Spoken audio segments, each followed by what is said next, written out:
Yes, I'm doing yet another evaluation and demonstration video in ABD. Today I'm going to be showcasing Shadow of the World and everything that you'll need to know about it.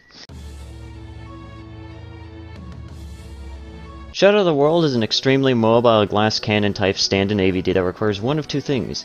Either one, you need a lot of practice in performing some of the most wet newspaper of combos that are more annoying than the people that still support Yandere dev, or two, just learn the art of button mashing, which is like pretty much any other fighting game, to be honest. In order to get Shadow of the World, you first need the world, which is very annoying to obtain to begin with. Then, after you get the world, you first need to pummel Dio into next week until he drops a stone mask. Using that on the world will get you Vampiric the World. What did you fell for it again. There's another step added to this. The final thing that you need is a camera, which actually also drops from the Dio boss. Have fun trying to get that thing, because that thing is actually a lower drop chance than even the diary. Using the camera on Vampiric the World will get you the incredibly irritating wet toilet paper durability stand known simply as Shadow of the World. Now let's get on to the stats for Shadow of the World. Shadow of the World has an A in power and speed, and an E in durability. I'm kinda guessing on power and durability because these are labeled as question marks in the game.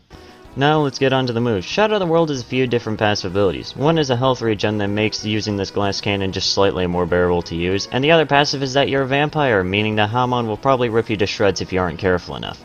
Now on to the active moves, and before we get into a lot of the more active moves, we actually first have to talk about the Z move. I know it's crazy we're not talking about the click attack first, but this is actually important for Shadow of the World. Instead of a stand jump, Shadow of the World Z move switches between Vampire mode and Stand mode, each mode having unique moves compared to the other. And now let's start off with Vampire mode, as that's pretty much the default mode they usually start off with when you have Shadow of the World. The click attack for Vampire is a fast lunge towards the target that slows whoever it hits. Other than that, it's really just a punch. There's really nothing special about it. The Q attack, which for most stands is to call out the ability, is instead used to toss knives towards your target. It's kind of very weird, and I'm still trying to get used to the fact that with Shadow of the World you don't actually call out a stand.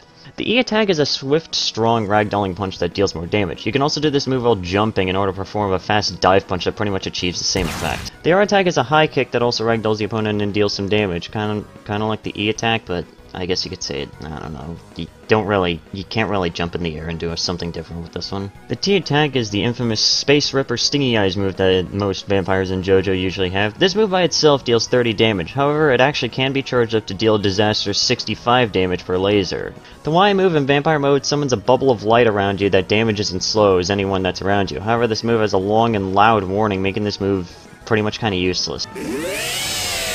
The F attack in Vampire mode is a rage charge. Hitting F will have you lean back and twitch in rage, preparing yourself to ram into whoever dares to stand before you and send them into next year. The B attack in Vampire mode is a short-range bloodsuck move that grants the user 20% of their own health back and hurls the victim away like the discarded soda can that you've turned them into. The V move in Vampire mode is just a glide similar to C-Moon's glide, but just a bit faster and doesn't defy gravity that much. And also, one thing I should probably mention about Vampire mode is that in Vampire mode, it's the only mode where you can actually perform a roll. Now on to Stand mode. The click attack with Stand mode is just a punch with the Shadow variant of the world. It doesn't really have any special effects, and I think it's actually somewhat slower than just the normal punch from Vampire mode. The E attack is a powerful uppercut with the world that sends your victim far away from you. You can use this with a lot of different combos, like Jesus Christ. The R attack is a moderately fast triple strike with the world that deals a bit more damage without sending the victim flying. The V move in Stand mode is a time stop teleport move that, unlike most other teleport moves, can actually be directed to wherever your cursor is pointed. Pressing H in Stand mode allows you to read a nice book while enjoying a zesty drink. However, if anyone dares to disturb you while you try and relax, you'll teleport behind them and terrify them to the point where they'll be unable to escape the pummeling you'll likely give them. And finally, pressing F in Stand mode will stop time for 2 seconds. Even though that may not sound like much, many skilled users of this stand can actually make the most of this short time stop. Also, if you use a knife throw in time stop, you'll throw more knives with a unique animation, which is actually pretty cool.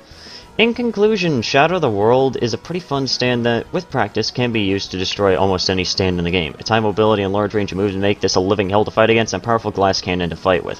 I rate Shadow of the World a solid 8.5 out of 10.